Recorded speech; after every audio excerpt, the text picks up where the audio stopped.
Welcome back, ladies and gentlemen, to another Ladder Legends replay analysis. Today we have a base trade scenario to go over.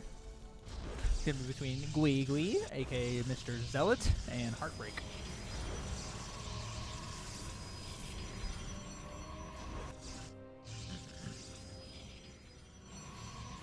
Alright, let's see. So we're opening double gate. So our wall is slightly too large to block if adepts are going to be here. So you want the pylon to be like one square further back.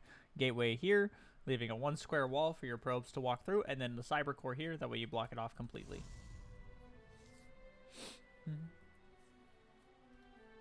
Going quad stalker. Okay, so you don't want to use the third chrono on this. We want to use the other chrono on probes and or like tech of some kind.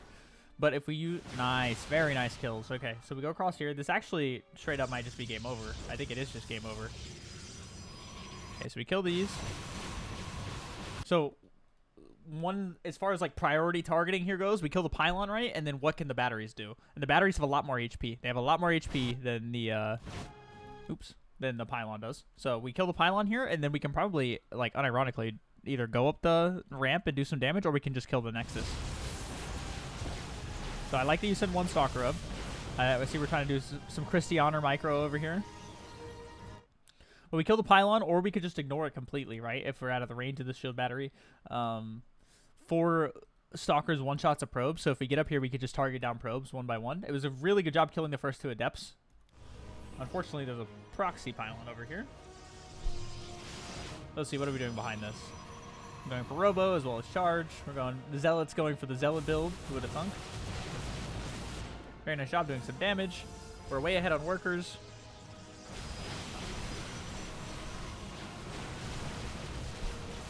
So we're warping, like, we're losing a lot of Zealots before Charge is done here. I don't mind that we're going for the, like, we're being aggressive here, but we want to make sure that our charge is done before warping in Zealots. Another thing that this Prism can do, this Prism can poise. And what I mean by poise is, like, you could just load it up with Zealots and wait here. And then the moment there's an attack on your side of the map, you then send the Prism in, drop, and what's he going to do? He's either going to F2 everything back, which is the most likely scenario, or he's going to lose all of his probes, which is the second most likely scenario. Either way, win-win for Zealots. I mean, when Zealots are winning, the Zealot is winning, you know? So... going for a third base here. We actually have no idea what he's doing aside from that very initial scout.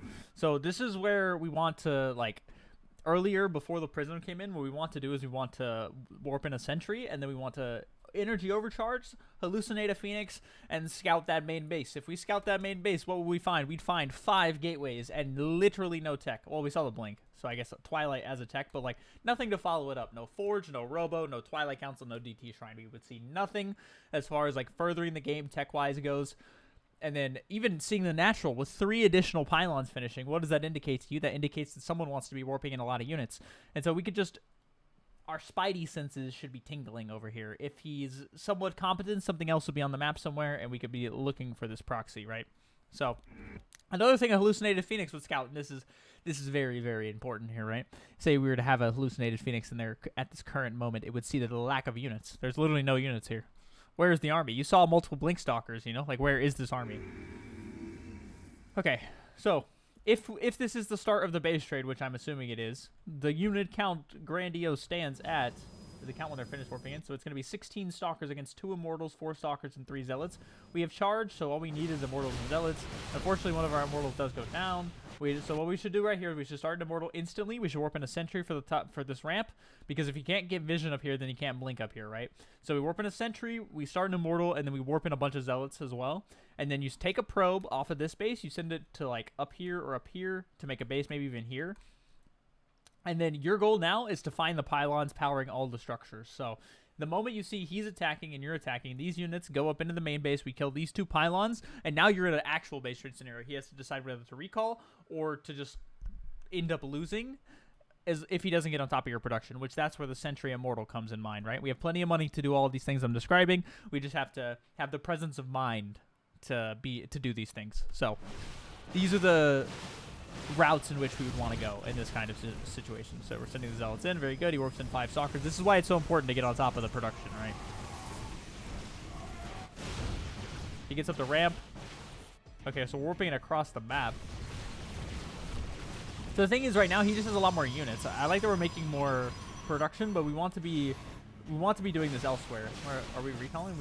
Oh, we recalled. We recalled the main base probes. Okay. We need to restart a nexus elsewhere though. That's the thing. Is like it's really just a hop, skip, and a jump. Hop, skip, and a blink away down here, right? So, killing our probe mining currently. We're up here killing his stuff. He started. See, he's already has the mind of the base trade. He's got the nexus on the other side of the map. If he kills all of our probes, which we have no probes, now we have no. Like if he kills this nexus, that's it.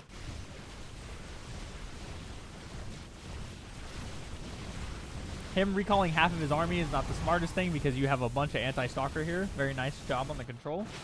So we need, unfortunately, with no probes here though. Like we cannot lose all of the probes, otherwise it's really, really hard to win a base trade. So we're actually just gonna lose via buildings here, I think, because we don't have any workers. Whereas like he's got a probe down here, he has a nexus, he can actually build stuff out of this nexus as well as warp in, which I think that's what we're gonna see him do. He starts a cyber core. You haven't rebuilt your base, so he knows there's nothing left. He's actually checking for other things. So it's like we were just attacking. We weren't in the mind of the base trade. This guy was in the mind of the base trade the moment he saw your attack. So it's just like you just have to have the presence of mind to make those slight couple decision changes, and you'll have no problem in situations like this. You were actually building a perfect anti-blink stalker army. We just got to keep him from coming up this ramp. We do that with a sentry and an energy overcharge, and then we just chrono out immortals, and he should never be able to break the main base. Whereas you crushed everything. Even the stalkers that he recalled, you crushed, right? So it's just like, and we could kill this army now that he's recalled like half of it, but it just, without probes, it's just a matter of time. The actual win condition of StarCraft is killing all the buildings, right? So we gotta be really careful that we don't allow that to happen to us, because like it just sucks to die when we have so much money, right? We have enough money to start a new nexus. It just feels unfortunate. We never found this. Was your base burning to the ground part of the plan? You're doing a good job checking, but we do need to make sure we come home in time to defend these buildings. So he's actually mining right now too. So every single second is kind of crucial here. He's about to have 2 gate blink stalker warp-ins coming in. Oh, you found it. Very nice. So these are his last buildings. The thing is, we need to send. So what do we do right here in this situation? We pick up the prism and the immortal. We send like a stalker and 2 zealots here, and then everything else needs to go into your main and try to kill these. Because if we can kill we cannot let these buildings die, right? If I'm him, I'm just diving on the buildings. I do not care about anything else. I don't think he's just got more damage output. Yep, and he kills this pylon, and the game is over. So yeah, I think we just came back a little too late as well at the end. But if we change those decisions earlier on in the game, we will have no issue navigating base trades like this. Zealot. Remember, reference back to that mentality video that I posted as far as like handling base trades. But the moment a base trade happens, we got to have the presence of mind to put ourselves in base trade mode. Okay, what do we need to do? How are we going to do it? And how are we going to slow him down from achieving that same goal? You both now have the exact same goal. Kill all the buildings, right? So how do you do that more quickly than your opponent? And how do you slow him down doing that? The things that I was talking about in the beginning of the video are some good routes we can take, especially in situations like this. But yeah, hopefully this helps. If you have any questions, feel free to PM me. And I will see you guys in the next one. Peace.